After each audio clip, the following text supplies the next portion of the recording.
வெளியில் நம்ம எங்கேயாச்சும் கிளம்பும்போது ஸ்கின் ரொம்ப டல் அண்ட் டேனாக ஆகிடும். ஸோ அதுக்காக நான் குட் வைப்ஸ்லேருந்து D10 க்ளோஸ் டே க்ரீம் வந்து வாங்கியிருந்தேன். ஸோ ரொம்ப சூப்பராக இருந்தது. போட்டு கொஞ்ச நேரத்துலேயே ஸ்கின் வந்து ரொம்ப பிரைட்னிங்காக இருந்தது. இதில் SPF 30 இருக்கிறதுனால நம்மளுக்கு வந்து டேன் வந்து நல்லாவே ரிமூவ் பண்ணி தருது.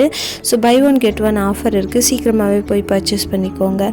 அதுக்கப்புறம் நான் வந்து அம்மா, என்னோடய மாமியார், அப்புறம் என்னோடய மாமனார், தம்பி எல்லாருமே போய் தம்பி கால் கொலுசு எடுக்கலாம் அப்படின்னு சொல்லி வந்து காப்பு கொலுசு எடுத்திருந்தோம். எனக்கு மேரேஜ் ஆகி கொஞ்ச நாளில் வந்து எனக்கு காது குத்தணும் அப்படின்ட்டு ரொம்ப நாளாக இருந்தது ஆசை. ஸோ அதுக்காக நான் வந்து என்னோடய ஹஸ்பண்ட் கிட்ட பர்மிஷன் கேட்டு நான் வந்து காது குத்தியாச்சு. ஸோ ரொம்பவே வலியாக இருந்தது. பட் இருந்தாலும் பொறுத்துட்டு அதை வந்து போட்டுக்கிட்டேன். 2 டேஸாக தொடர்ந்து பெயின் இருந்துகிட்டே தான் இருந்தது. நீங்கள் வந்து மாமியார் வீட்டு வந்ததுக்கப்புறம் உங்களுக்கு இந்த மாதிரி ஆசையெல்லாம் இருந்ததான்னு மறக்காமல் கமெண்ட்டில் சொல்லுங்கள். ஸோ இந்த வீடியோ பிடிச்சிருந்தா சின்னதாக லைக் கொடுத்து சப்ஸ்கிரைப் பண்ணிக்கோங்க. இன்னும் நெக்ஸ்ட் வீடியோவில் பார்க்குறேன். பாய்.